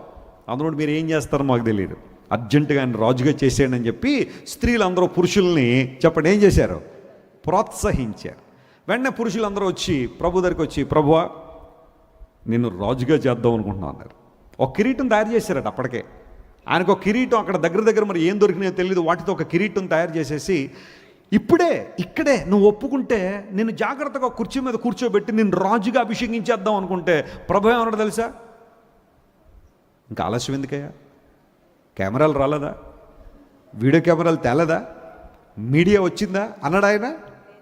అలాంటి అవకాశం వస్తే ఈ రోజుల్లో ఎవరైనా ఏమంటారు, నేను ఎప్పుడు నుంచో అనుకుంటున్నాను కానీ చెప్పలేకపోతున్నాను, కానీ మీరే ఏం చేశారు, గ్రహించేశారా. చాలా మంచి విషయమే. అందులో మీడియాని పిలిచి, మొత్తం నేషనల్ మీడియాని కూడా పిలిచి బాగా అడ్వర్టైజ్ చేయాలంటామే మనమైతే. కానీ ఏసేమన్నా తెలుసా, నో, ఆయన తిరస్కరించి ఆ ఆఫర్ని తిరస్కరించి వెళ్ళిపోయాడట. కారణం ఏంటో తెలుసా, ఏంటో తెలుసా, రాజుగా అవడం ఆయనకి ఇష్టం లేదంటే ఆయన ఆల్రెడీ రాజు అక్కడ. హల్లెలూయా. నువ్వు మళ్ళీ ఆయన రాజుగా చేయాల్సిన అవసరం లేదు. All you have to do just accept him. ఆయన ఆల్రెడీ రాజు. నువ్వు నమ్మితే చాలు, విశ్వాసం ఉంచితే చాలు, నువ్వు ఆ సంఘటన గ్రహిస్తే చాలు. ఆ గ్రహింపు లేకుండా కేవలం రొట్టెలు పెడుతున్నాడని, కేవలం 5 రొట్టెలు 2 చేపలు 5,000 మందికి చాలా చక్కగా పంచిపెట్టాడని భౌతిక సంబంధమైన ఒక కోరిక నెరవేర్చుకోవడానికి, భౌతిక సంబంధమైన ఈవుల కోసమే యేసు ప్రభుని రాజుగా చేద్దాం అనుకున్నారు. ఈరోజు ఒక సూటి ప్రశ్న అడుగుతున్నాను, యేసు ప్రభుని రాజుగా నీ హృదయంలో అంగీకరించిన కారణం ఏంటి? Do you want to gratify your fleshly desires? నీ శారీరకమైన ఉద్దేశాలు నెరవేర్చుకోవాలని యేసుని అంగీకరించావా? లేకపోతే ఆయన నిత్యరాజ్యాన్ని ఇస్తాడని, పరలోక రాజ్యాన్ని ఇచ్చే దేవుడని, నీ కొరకు శిలువలో మరణించి పాప ప్రాయశ్చిత్తాన్ని చేసిన దేవుడిని విశ్వసించి ఆయన దగ్గరికి వచ్చావా? What is your motive behind accepting Jesus as your loving saviour? What is your motive behind following Jesus? యేసు ప్రభువుని వెంబడించడంలో, ఆయన రాజుగా చేయడంలో నీ ఉద్దేశం ఏంటి? ఏ ఉద్దేశంతో నీ ఉన్నావు? దేవుడు అదే కోరుతున్నాడు. మీరు నన్ను మళ్ళీ రాజుగా చేయాల్సిన అవసరం లేదు, జస్ట్ యాక్సెప్ట్ మీ. నా పరిపాలన కొరకు మిమ్మల్ని మీరు సమర్పించుకోండి. ఆ తర్వాత సందర్భంలో ఇక్కడ మనం చూసాం, పిలాతు అడిగినప్పుడు యూదుల రాజు నీవేనంటే నేనే అన్నాడు. ఆయన కాదు అని ఉంటే యేసు ప్రభు మరణం తప్పు ఉండేది, కానీ ప్రభువారు ఇష్టపడ్డారు మరణించడానికి. ఆ తర్వాత యేసు ప్రభువుని తీసుకొచ్చి శిలువ మీద ఏం చేశారు చెప్పండి? విరాలాడదీశారు కదా. కాళ్ళల్లో ఒక మేకు, చేతుల్లో 2 మేకులు. ఆ శిలువ మీద యేసు ప్రభువుని వేలాడదీసినప్పుడు ఆ శిలువ మీద ఒక బోర్డు పెట్టారు, ఒక పలక పెట్టారు. ఆ బోర్డు మీద ఏం రాసి ఉంటుందో తెలుసా? INRI అనేది మామూలుగా మనం చూస్తున్నాం, పిక్చర్స్లో మనం చూస్తున్నాం. దట్స్ ఓకే, చాలా మంచి మాట అది. అయితే దాని అర్థం ఏంటంటే, నజరేయుడైన యేసు యూదులకు రాజు. Jesus of Nazareth is the king of Jews అనే ఆ మాట 3 భాషల్లో రాశారు, 3 లాంగ్వేజెస్లో. యూజువల్గా ఏం చేస్తారు అంటే, సిలువ వేయబడినప్పుడు వారు చేసిన నేరాన్ని ఒక పలక మీద రాసి ఆ పైన పెడతారన్నమాట. ఆ దారి పోయే వాళ్ళు ఎవరైనా సరే, ఈయన ఎందుకు సిలువ వేశారండి, ఎందుకంత బాధకరంగా తను చంపేస్తున్నారు అంటే ఆ పైనే ఉంటుంది అన్నమాట నేరం, ఏ నేరం చేశాడు అనేది ఆ పలక మీద రాసి పైన పెట్టేవారు. ప్రధాన యాజకుల యొక్క పెద్దలందరూ వచ్చి పిలాతుని ఏమడిగారు తెలుసా? మీరు యేసు ప్రభు సిలువను వేస్తున్నాం కాబట్టి ఆ సిలువ మీద అతను చేసిన నేరం రాయాలి కదా, ఇలా రాయండి. ఏంటి ఆ నేరం అంటే, యూదుల రాజునని చెప్పుకున్నాడు అని రాయమన్నారు. He profess that he was the king. అది మా దృష్టిలో నేరం అయింది. అందును బట్టి యూదుల రాజు అని చెప్పుకున్నాడు అని రాయమంటే పిలాతు ఏం రాయించారు తెలుసా? యూదుల రాజు అని రాయించాడు. అంతే. కంగారు పిల్లలు అడిగారు, మేము అడిగింది ఏంటి, నువ్వు రాసింది ఏంటంటే, గెడౌట్, నేనేదో రాశాను, ఇంక అన్ని ప్రతీది పట్టుకొచ్చి నన్ను ఇబ్బంది పడుతున్నారు, ఈ విషయంలో అయినా నేను రాయాల్సిందే అనగానే ఇంక వాళ్ళు చేసేది లేక ఆ బోర్డు పట్టుకొచ్చి యేసు ప్రభు తల మీద పెట్టారు. అది కాదనలేని సత్యం కదా. ఎంత మాఫీ చేద్దాం అనుకున్నా, ఎంత దాచిపెడదాం అనుకున్నా, కాదని ఎన్ని గొంతుకులు ఆయనకి వ్యతిరేకంగా లేచి చెబుదాం అనుకున్నా, వాస్తవం అదే కదా.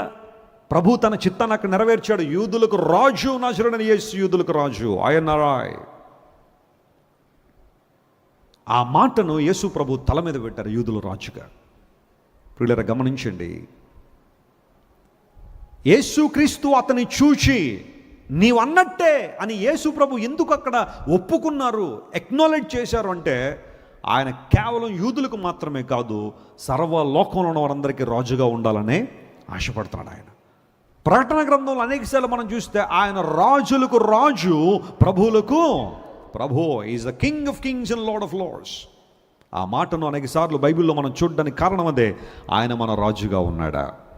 ఇప్పుడు ఒక ప్రశ్న అడుగుతాను చూడండి, ఒక రాజరిక పాలనలో మనం ఉంటే ఆయన చెప్పే ప్రతి మాటకు మనం ఏం చేయాలి? లోబడాలి. ఆయన గవర్నెన్స్కి మనం లోబడాలి, అతని కమాండ్మెంట్స్కి మనం లోబడాలి. ఏదన్నా ఒక ఆర్డినెన్స్ కనుక తీసుకొస్తే, ఒక చట్టాన్ని కనుక తీసుకొస్తే అందరూ ఆ చట్టాన్ని గౌరవించాలి. దేవుడు మన రాజు అయినప్పుడు ఆయనకు అన్ని విషయాల్లో మనం లోబడు వారంగా, ఆయన చిత్తాన్ని నెరవేర్చు వారంగా, ఆయన్ని ముందు పెట్టు వారంగా ఉండాలని దేవుడు ఆశిస్తున్నాడు. అలాంటి అనుభవంలోకి మనం వద్దామా? యేసు అతని చూచి నన్ను వెంబడించు అని మొదటి వ్యక్తికి చెప్పాడు. రెండో వ్యక్తికి చూసి నీ ధనం మీద నీకు మనసు ఉంది కాబట్టి దాన్ని అమ్మే బేదలకు ఇచ్చి నన్ను వెంబడించని రెండో వ్యక్తి ప్రభు మాట్లాడు. అతను చూసి మూడవది పిలాతును చూసి నీవన్నట్టే నేను యూదుల రాజునే, ఈ లోకంలో నా రాజ్యాన్ని స్థాపించడానికి, నా ప్రేమ రాజ్యాన్ని స్థాపించడానికి, ఈ లోక సంబంధ రాజ్యం అయితే నాది కాదు, ఇది మనుషుల హృదయాల్లో స్థాపించబడే రాజ్యం, శాశ్వత రాజ్యం, ఉన్నతమైన రాజ్యం. ఆ రాజ్యంలో ప్రజలందరూ ఉండాలని ఆశపడుతున్నానని యేసు ప్రభు తన రాజ్యాన్ని గురించిన వివరాలు పిలాతు దగ్గర మాట్లాడారు. ఆయన మన రాజుగా ఉంటే, మనం నడిపించగలిగితే, ఆయన నడిపి మనం లోపడగలిగితే మన జీవితంలో గొప్ప ఆశీర్వాదం చూస్తాం. హల్లెలూయా. ఇప్పుడు చివరగా పేతురు గారి దగ్గరికి వద్దాం. మనం చదివిన వాక్యం కీ కాంటెక్స్ట్ అదే కదా. నీవు నన్ను ఎరుగు అని ఎన్నిసార్లు చెప్తావు? 3 సార్లు చెబుతాను, నిశ్చయముగా చెప్పుచున్నాను అనేను. పేతురు యొక్క బ్యాక్గ్రౌండ్ మనం చూస్తూ ఉంటే he was one of the chief అపాసల్స్ of God. యేసుక్రీస్తు ప్రభు దగ్గరికి ఉన్న ఆంతరంగిక శిష్యుల్లో ప్రధానమైన వాడు పేతురు. పేతురికి ఇవ్వబడిన ఆధిక్యతలు మామూలు కాదు. వాస్తవానికి పేతురు ప్రభు దగ్గరికి ముందు వచ్చాడా, వాళ్ళ సహోదరుడు ముందు వచ్చాడా? ఆండ్రూ ముందు వచ్చాడు కదా, ఆంద్రేయ ముందు వచ్చాడు.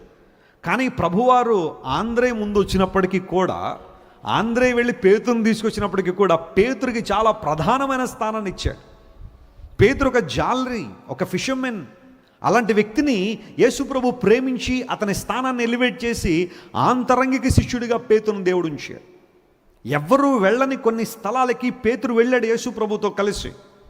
ఆ సందర్భంలో మీకు చెబుతున్నాను, రూపాంతర కొండ మీద యేసు ప్రభు తన రూపాన్ని మార్చుకున్నప్పుడు ఎవరున్నారు అక్కడ? పేతురు ఉన్నాడు. ఆ తర్వాత యాకోబు, యోహానులు ఉన్నారు. యాయిరు కుమార్తెను బ్రతికించినప్పుడు ఎవరు వెళ్ళారు? పేతురు, యాకోబు, యోహాను, ఈ ముగ్గురినే ప్రభు తీసుకెళ్ళాడు. మిగతా వాళ్ళందరినీ బయట నిలబెట్టాడు. గెత్సెమనే తోటలో అందరిని ఒక చోట నుంచి వీళ్ళ ముగ్గురిని ఇంకొంచెం దగ్గరికి లాక్కున్నాడు ఆయన. అంత శ్రేష్టమైన ఆధిక్యతను పేతురికి ఇస్తే పేతురు యేసు ప్రభు తెలీదు అని ఎన్నిసార్లు అబద్ధం ఆడేశాడు? 3 సార్లు. అతనుకున్న ఆధిక్యతలని కోల్పోయాడు. అతనుకున్న శ్రేష్టమైన పొజిషన్ ఏదైతే ఉందో దాన్ని ఫణంగా పెట్టడానికి ఇష్టపడ్డాడు. ఒక యవనస్తురాలి దగ్గర కూడా అబద్ధం ఆడేశాడు. ఒక పనివాడి దగ్గర అబద్ధం ఆడేస్తున్నాడు. ఎవరైతే పిలుస్తున్నారో నువ్వు యేసు ప్రభుతో కూడా ఉన్నావు కదా అంటే ఎస్ ఉన్నాను అని చెప్పాల్సింది పోయి లేనని అబద్ధం ఆడేశాడు. నేను అనుకుంటున్నా ఆ సందర్భాల్లో ఆ కోడి కూసేసింది కాబట్టి ఆగిపోయాడు, కానీ లేకపోతే ఇంకెన్నిసార్లు చెప్పేద్దుడు. అడగకపోయినా ఏం చేసేయి, పిలిచి చెప్పడానికి సిద్ధమైపోయాడు పేతురు. అతని జీవితంలో ఖచ్చితంగా పొరపాటే. చాలాసార్లు మనం యూదా పొరపాటు చేశాడు, దట్స్ ఓకే. కానీ యూదా కన్నా అతి తీవ్రమైన పొరపాటు పేతురు చేశాడు. కానీ యూదాకి పేతురుకున్న తేడా ఏంటంటే యూదా తిరిగి రాలేదు, పేతురు ఏం చేశాడు చెప్పండి? తిరిగి వచ్చాడు. సంతాపపడ్డాడట, ఏడ్చాడు, దేవుని దగ్గర తిరిగి వచ్చాడు. ప్రభువా నిన్ను ఎరుగునని 3 సార్లు అబద్ధం ఆడాను. పరిస్థితుల ప్రభావాన్ని బట్టి, ప్రాణ భయాన్ని బట్టి, ఎవరైనా ప్రాణం తీసేస్తారేమో, యేసు ప్రభుతో కలిసి చంపేస్తారేమో అన్న ఆలోచనలో పేతురు భయపడి యేసు ప్రభుతో ఉన్నాను అని చెప్పుకోవడానికి సిగ్గుపడ్డాడు, అబద్ధం ఆడాడు. కానీ ఒక పాయింట్ వచ్చిన తర్వాత, ఒక సందర్భం వచ్చిన తర్వాత అతనిలో కన్విక్షన్ రాగానే మరలా ప్రభు వైపు తిరిగి యేసు ప్రభు మరణాన్ని జయించి తిరిగి లేచిన తర్వాత ఆ సమాధిని చూడడానికి వెళ్ళిన వారిలో పేతురు కూడా ఉన్నాడు. దేవుని నామమున స్తోత్రం కలుగునుగాక. ఆ సాయంకాలం యేసు ప్రభు మరణాన్ని జయించి తిరిగి లేచిన ఆ రోజు, అంటే పునరుత్థాన ఆదివారం సాయంకాలం శిష్యులందరూ కూడా ఒక క్లోజ్డ్ రూమ్లో ఉంటే యేసు ప్రభు ఆ గదిలోనికి వెళ్ళినప్పుడు అక్కడ ఎవరున్నారు? పేతురున్నాడు. ఆ పేతురును చూడగానే ఎవరైనా ఏమంటారు చెప్పండి? ఏమయ్యా పేతురు, నేను ఎరుగునని 3 సార్లు అబద్ధం ఆడేసావా? మళ్ళీ ఇప్పుడు ఏమి తెలియకుండా గదిలోకి వచ్చావు, నువ్వు పాటలు పాడేస్తావు ఇక్కడ మళ్ళీ ఇక్కడ ఉండి శిష్యులందరితో కలిసి చాలా గొప్పగా ఫీల్ అవుతున్నావు, బయటికి నడిచే అంటారు ఎవరైనా. కానీ యేసయ్య అలా అన్నాడా? ఆయనలో ఉన్న క్షమాపణ మనసు ఎంత గొప్పదో తెలుసా? ఆ ఫర్గివ్నెస్ ఎంత గొప్పదో తెలుసా? బహుశా నేను అనుకుంటాను పేతురుని కౌగిలించుకుని, పీటర్ ఇట్స్ ఓకే, నువ్వు తిరిగి వచ్చావు, నాకు అదే చాలు, నేను నిన్ను వాడుకుంటాను బలంగా, నా సేవార్థమైన పరిచర్యలో నేను బలంగా వాడుకుంటాను. పేతురు ప్రభువును పట్టుకుని ఎంతసేపు ఏడ్చుంటాడు నాకైతే తెలియదు. కానీ ఆ క్షమాపణ ప్రభు ఇచ్చినప్పుడు, ఆ తిరిగి పేతురుని రెస్టోర్ చేసినప్పుడు దేవుని కార్యాలు స్పష్టంగా పేతురు చూడగలిగాడు. ప్రభునందు దేవుని బిడ్డలారా, యేసు అతని చూచి, శరీర స్వభావాన్ని బట్టి, మానవ స్వభావాన్ని బట్టి నువ్వు పడిపోతావేమో పేతురు, కానీ I want you to come back, నువ్వు మరలా నా దగ్గర తిరిగి రావాలని కోరుతున్నాను. Come back to me at any time, come back to me at any time. మరలా తిరిగి నా దగ్గరికి రావచ్చు. ప్రభు ఈరోజు ఇస్తున్న వాగ్దానం అదే, ప్రభు మనకి ఇస్తున్న ఆహ్వానం అదే. ఆయన్ని విడిచి, ఆయన్ని మరచి లోకంలో పడి దేవుని దూరం అయిపోయావా, you can come to Jesus. ప్రభు దగ్గర నువ్వు రావచ్చు. ఆయనను వాడుకోవాలని ఇష్టపడుతున్నాడు. యూదాకు కూడా దేవుడు అనేక అవకాశాలు ఇచ్చాడు, కానీ యూదా వాటిని సద్వినియోగం చేసుకోలేదు. కానీ పేతురు సంతాపపడి ప్రభు దగ్గర తిరిగి వచ్చాడు. వాస్తవానికి పునరుత్థానానికి ముందు పేతురులో ఒకలాంటి ఉద్రేకాన్ని మనం చూస్తాం. ఉద్రేక సంబంధం అనే ఎమోషనల్ భక్తి అతనిలో ఉంది. ఉద్రేక సంబంధమైన భక్తి. చాలాసార్లు మనలో కూడా ఉద్రేక సంబంధమైన భక్తి ఉంటుంది. నేను అలా ఉంటాను, ఇలా ఉంటాను, అలా చేసేస్తాను, ఇలా చేస్తాను, కానీ సమయం వచ్చేసరికి వాటిని నెరవేర్చలేక. We need the help of Holy Spirit. పరిశుద్ధాత్మ దేవుని శక్తితో ఉద్రేకపూరితమైన భక్తిలో నుండి మనం ఉజ్జీవంతో కూడిన భక్తిలోనికి రావాలి. హల్లెలూయా. ఉద్రేకపూరితమైన భక్తి మనల్ని చల్లార్చేస్తుంది, కానీ ఉజ్జీవంతో కూడిన భక్తి మన దేవుని కోసం ఏం చేస్తుంది చెప్పండి, ఇంకా ఇంకా మండడానికి దోహదపడుతూ ఉంటుంది. ఇప్పుడు ప్రశ్న అడుగుతున్న, నీ భక్తి ఉద్రేకపూర్వకమైందా లేదా ఉజ్జీవంతో కూడిందా ఆలోచించేయాలి. ఒక యవనస్తుడు నా దగ్గరికి వచ్చాడు, అన్న ప్రభువు మాట్లాడేశాడన్న నాతో, ఈ రోజు నుండి మీతో సేవలు ఉండిపోవన్నాడన్నా, మీరు ఏ పని చెబుతా పనన్నా, ఎంత పనైనా పర్వాలేదన్నా చేస్తానన్నా, కొంచెం సేవలో పెట్టేసుకోండి అన్న అన్నాడు. తమ్ముడు, సేవ అంటే చిన్న విషయం కాదు, చాలా ఇబ్బందులు ఉంటాయి. సేవ మరి ఏం ఆశించవచ్చో నాకే తెలియదు, కానీ సేవలో చాలా కష్టం ఉంటుంది, కొన్నిసార్లు చాలా కఠినతరమైన పరిస్థితులు ఉంటాయి. సిద్ధమేనంటే నేను సిద్ధమన్నా, మరి నన్ను చూడండి, మీరు నన్ను అబ్జర్వ్ చేయండి అన్నాడు. సరే, ఆ మాట అన్న తర్వాత రోజే ఎక్కడో క్రూసేడ్ ఉంది, మీటింగ్లు ఉన్నాయి, 3 రోజులు మీటింగ్లు. మన టీంతో పాటు అతను కూడా వ్యాన్ ఎక్కించి టీంలో తీసుకెళ్ళిన తర్వాత 3 రోజులు మీటింగ్ అయిపోయిన తర్వాత టీం అందరూ వచ్చారు. యూజువల్గా ఎప్పుడైనా క్రూసేడ్ జరిగినప్పుడు అందరూ వచ్చిన తర్వాత ఒక రివ్యూ మీటింగ్ ఏదైనా ఉంటే అందరితో మాట్లాడుతుంటే ఆ ఎవరో సరే కనబడలేదు. అడిగాను, ఏమైంది, ఎక్కడికి వెళ్ళిపోయాడంటే మొదటి రోజు రాత్రే మైరైపోయాడండి అన్నాడు. మైరైపోవడం అంటే మిస్ అయిపోయాడని అర్థం. కొన్ని ప్రాంతాల్లో కొన్ని లాంగ్వేజ్లు ఉంటాయి కదా. మొదటి రోజు రాత్రే అయ్యగారు ఏమైపోయాడు, ఎత్తబడ్డాడు. ఎక్కడికి? ఇంటికి. అంతకు ముందు రోజు ఏమన్నాడు, ఎంత కష్టమైనా ఎంత ఇబ్బంది అయినా నేను నిలబడతానని అన్నాడు. ఒక్కరోజు రాత్రి ఆ క్రూసేడ్లో ఉన్న తర్వాత కొంచెం పని గట్టిగా జరిగిందేమో, మొదటి రోజు కదా కుర్చీలు వేయడం అన్నీ పని ఉందేమో, ఆ రాత్రికి రాత్రే బస్సు ఎక్కేసి ఇంటికి వెళ్ళిపోయాడు. మళ్ళీ ఇప్పుడు ఎక్కడ ఉన్నాడో తెలియదు. కొంతమంది ఉద్రేకపూరితమైన భక్తి, నేను అది చేసేస్తాను, ఇది చేసేస్తాను, అలా చేసేస్తాను, ఇలా చేస్తాను, ఎవరు నన్ను ఆపకండి అంటాడు. తీరా సమయంతో అందరూ ఉంటారు కానీ వాళ్ళు ఉండరు అక్కడ. అదే పరిస్థితి మనలో ఉందా? దేవుని కోసం అలాంటి ఉద్రేకపూరితమైన భక్తి మనం చేస్తున్నామా? నాన్నగారు చెబుతుంటారు మంచి మంచి ఎగ్జాంపుల్స్. ఒక పొయ్యి మీద పాత్ర పెట్టినప్పుడు పొంగాల్సింది ఏంటి అంటే లోపల ఉన్న పాలు పొంగాలి. అది మంచి సైన్ అది. అంతేగాని పొయ్యి మీద పాత్ర పెట్టగానే పాత్ర పొంగేస్తుంది అనుకోండి, ఏమవుతుంది? ఆ పాలన్నీ కింద పడిపోతాయి. పొంగాల్సింది పాత్ర, పొంగాల్సింది పాలు, పాత్ర సైలెంట్గా ఉండాలి. ఉద్రేకపూరితమైన భక్తి కొన్ని సందర్భాలు. ఎవరైనా గర్భిణీ స్త్రీలు ఉన్నారనుకోండి, you will experience some times ఆ లోపల ఉన్న బిడ్డ కదులుతూ ఉంటాడు. బేబీ కిక్స్ అంటారు వాటిని. అప్పుడప్పుడు కిక్ చేస్తుంటారు లోపల నుండి. ఇప్పుడు లోపల బిడ్డ కదులుతున్నాడు కదని చెప్పి తల్లి భరతనాట్యాలు వేసింది అనుకోండి, రోజు ఏమైంది పరిస్థితి? లోపల ఉన్న బిడ్డ చచ్చిపోతాడు. లోపల బిడ్డ కదలొచ్చు, వాడు కదులు, నువ్వు కదిలేసి అడు తిరిగి డ్యాన్సులు వేసి ఆ భరతనాట్యాలు వేసి ఆ నాట్యాలు వేసావనుకో, ఉన్న లోపల శిశువు కూడా కన్ను మూస్తాడు. అందును బట్టి బయట తల్లి జాగ్రత్తగా ఉండాలి, లోపల శిశువు కదలాలి. జీవితం కూడా అంతే. కొన్నిసార్లు శరీరం ఉప్పొంగిపోతూ ఉంటుంది దేవుని కోసం, అలా ఇలా ఇలా అలా అని శరీర ఉద్రేకం కొన్నిసార్లు మళ్ళీ వస్తుంది, కానీ లోపల మన ఆత్మ ఉజ్జీవంగా ఉందా, మన స్పిరిట్ దేవునిలో కదలాడుతుందా ఆలోచన చేయాలి. ప్రభు అదే మాట్లాడుతున్నాడు. పేతురు ఉద్రేకపూరితన భక్తిలో చాలా కాలం ఉండిపోయాడు, కానీ ఎప్పుడైతే దేవుని ఆత్మశక్తి ద్వారా నింపబడ్డాడో ఉద్యమంలోకి వచ్చాడు, బలమైన కార్యాలు చేశాడు. ఎక్కడైతే పేతురు నిలబడుతున్నాడో సువార్త ప్రకటించబడింది. పేతురు యొక్క వస్త్రపు చెంగులు ముట్టి చాలామంది స్వస్థపరచబడ్డారని బైబిల్లో రాయబడింది. గొప్ప శక్తి గల సేవకునికి అనేక మంది దీవెనకరంగా ఉన్నాడు. చనిపోయిన వారిని కూడా పేతురు ఏం చేశారు చెప్పండి? లేవనెత్తగలిగాడు. అంత పవర్, అంత శక్తి ఎక్కడి నుండి వచ్చిందంటే పేతురు ఉద్యమంలోనికి వచ్చాడు, ఉద్రేకంలో నుండి. ప్రైజ్ ది లార్డ్, హల్లెలూయా. యేసు అతన్ని చూచి అనే మాట ఈ రాత్రి నిన్ను నన్ను మనందరినీ చూస్తున్న దేవుడు. God is leaving a message today. నన్ను వెంబడించండి. ఈ లోకంలో ఏది నీకు నాకు మధ్యలో రావడానికి వీల్లేదు.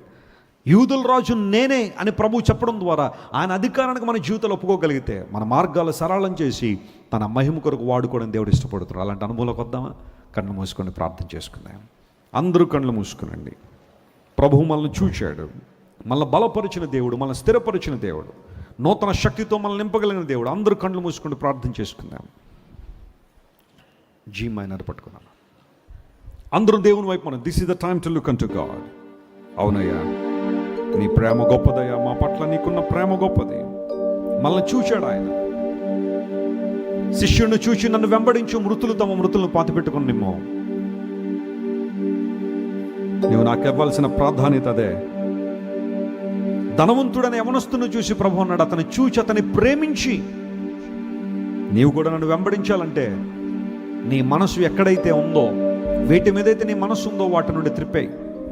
సంపూర్ణంగా నా వైపు నువ్వు తిరగగలిగితే నువ్వు నన్ను వెంబడించగలుగుతావని ప్రభు ఓ చక్కని మాట అతనికి తెలియచేశాడు. పిలాతును చూచాడు యేసయ్య. అతన్ని చూచి, Pilate was a Roman governor, యేసు ప్రభుని ఇంట్రోగేట్ చేస్తున్నాడు. ఆ సందర్భంలో యేసయ్య పేతురును చూచి,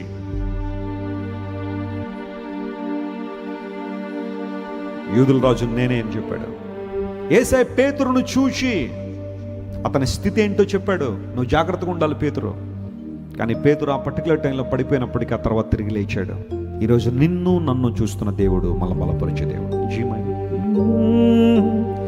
నా స్థితి చూచిన ప్రేమ నాపై జాలిని చూపిన ప్రేమ, నా స్థితి చూచిన ప్రేమ నాపై జాలిని చూచిన ప్రేమ, నాకై పరుగెత్తి కౌగలించి ముద్దాడి కన్నీటిని తుడిచే, నాకై పరుగెత్తి కౌగలించి ముద్దాడి కన్నీటిని తుడిచే, ఆశ్చర్యమైన ప్రేమ,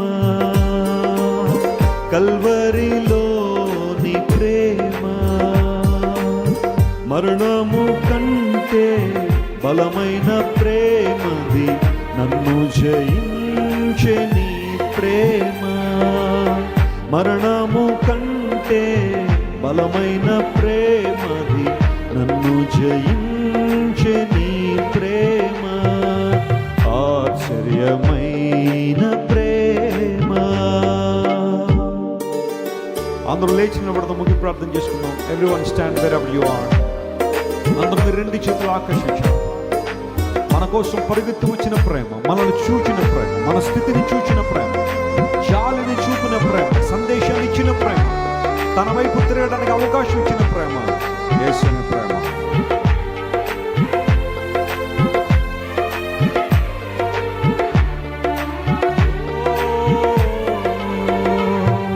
శ్రమలు సహించిన ప్రేమ, నాకై శాపమునోర్చిన ప్రేమ, శ్రమలు సహించిన ప్రేమ, నాకై శాపమునోర్చిన ప్రేమ, విడనాడని ప్రేమది, ఎన్నడూ ఎడబాయదు, విడనాడని ప్రేమది, ఎన్నడూ ఎడబాయదు, ఆశ్చర్యమైన ప్రేమ.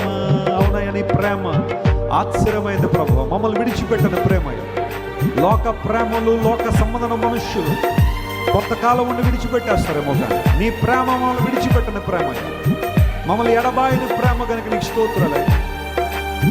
మరణము కంటే బలమైన ప్రేమది, నన్ను జయించే నీ ప్రేమ. మరణము కంటే బలమైన ప్రేమది, నన్ను జయించే నీ ప్రేమ.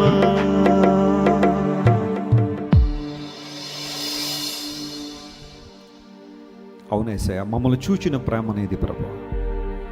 మా స్థితిని చూశావు, పతనమైపోయిన మా బ్రతుకులను చూశావు, మా ఒంటరితనాన్ని, దుమ్మిగా పడే నిందల అవమానాలను చూచే దేవుడు అయ్యా. లోక ప్రేమలన్నీ కొంతకాలం ఉండి సమసిపోయేవే, విడిచిపోయేవే, కానీ నీ ప్రేమ గొప్పదయ్యా. ఎన్నడూ ఎడబాయని విడదీయరాని ప్రేమనేదయ్యా. మారని, మాట తప్పని, మార్పు లేని ప్రేమ. ఆ ప్రేమతో మమ్మల్ని ప్రేమించినందుకు నీకు స్తోత్రాలు అయ్యా. యేసు అతని చూచి అనే అంశం మీద ఈ రాత్రి మాతో మాట్లాడావు. పేతురును చూచావయ్యా. పేతురు, నువ్వు నన్ను ఎరుగునని 3 సార్లు అబద్ధం ఆడతావు. ఉద్రేకపూర్వన భక్తిలో పేతురు ఉన్నాడు. అతను ఆ పని చేస్తాడని నువ్వు చెప్పలేదు, కానీ బహుశా దాన్ని తప్పించుకుంటాడనే ఒక అవకాశాన్ని పేతురుకి ఇచ్చావు. కానీ మానవ మాతృడైన పేతురు పడిపోయాడు, కానీ తిరిగి వచ్చాడు. అయ్యా, నీ ప్రేమ ఎంత గొప్పదో నాయన. పడిపోయాడని పేతురును వదిలిపెట్టలేదయ్యా.